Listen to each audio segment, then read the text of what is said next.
Hello guys, welcome to Megha M S mini vlog. ಇವತ್ತು ಬೆಳಗ್ಗೆನೆ ಎದ್ದು ಈಚೆ ನೋಡೋಣ ಅಂತ ಹೋದರೆ ಸೂರ್ಯ ನನಗಿಂತ ಬೇಗನೆ ಎದ್ಬಿಟ್ಟವನೆ.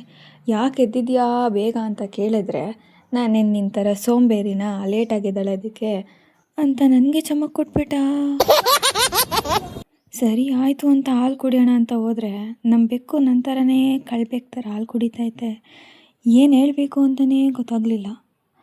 ಥಿಂಕ್ ಮಾಡಿ ನಾನು ಕಳಬೇಕು ಅಂತ ಸುಮ್ಮನಾಗ್ಬಿಟ್ಟೆ. ಭೇಟಿಯಾಗೋಣ, ನಮಸ್ಕಾರ ಅಂತ ಈಚೆಗೆ ಹೋದರೆ ನನ್ನ ಹತ್ರ ಲೈಟೇ ಇಲ್ಲ ಅಂದ್ಬಿಟ್ಟು ಸೂರ್ಯನೇ ಫೋಕಸ್ ಲೈಟ್ ಥರ ಲೈಟ್ ಬಿಡ್ತಾವನೆ. ಆಮೇಲೆ ಫ್ರೆಶ್ ಅಪ್ ಆಗಿ ಈಚೆ ಬರೋ ಹೊತ್ತಿಗೆ ನಮ್ಮಮ್ಮ ನನಗೊಂದು ಶಾಕಿಂಗ್ ನ್ಯೂಸ್ ಕೊಟ್ಬಿಟ್ಟೈತೆ. ಏನಪ್ಪ ಅಂತ ಅಂದರೆ ಆಲ್ರೆಡಿ ಸಗಣಿ ಸಾರ್ಸೋಕ್ಕೆಲ್ಲ ರೆಡಿ ಮಾಡ್ತಾ ಐತೆ. ನಾವು ಹಂಗೆ ನೋಡ್ಕೊಂಡು ನಿಂತ್ಕೊಂಡ್ವಿ. ಆಮೇಲೆ ಸ್ವಲ್ಪ ಹೋಗಿಸ್ಕೊಂಡಿದ್ದ ತಪ್ಪಿಗೆ ಏನು ಮಾಡಬೇಕು ಅಂತ ಗೊತ್ತಾಗ್ದಲೇ ಒಂದು ಕೆಲಸ ಹೇಳ್ತು. ಅದನ್ನು ನಿಂತ್ಕೊಂಡು ಮಾಡ್ತಾ ಇದ್ದೆ. ಕೆಲಸ ಮಾಡ್ಬೇಕಾದ್ರೆ ನಂಗೊಂದು ಡೌಟ್ ಬಂದುಬಿಡೋದ. ಏನಂದರೆ ಗುದ್ಲಿ ನನ್ನ ಥರ ಐತಾ ಇಲ್ಲ ನಾನೇ ಗುದ್ಲಿ ಥರ ಇದ್ದೀನ ಅಂತ. ಆಮೇಲೆ ಒಂದು 4 ಸ್ಟೆಪ್ ಹಾಕ್ಕೊಂಡು ಮುಂದಿನ ಕೆಲಸ ನೋಡೋಣ ಅಂತ ಸ್ಟೆಪ್ ಹಾಕ್ತಾಯಿದ್ನ. ಸ್ಟೆಪ್ ಹಾಕ್ಬೇಕಾದ್ರೂ ನಮ್ಮಮ್ಮನ ಕೈ ಬೈಸ್ಕೊತಾನೇ ಇದ್ದೆ.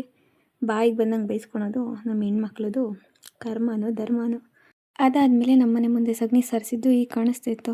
ಹೇಗೆ ಕಾಣಿಸ್ತಿದೆ ಹೆಂಗೆ ಅಂತ ಕಮೆಂಟ್ ಮಾಡಿ.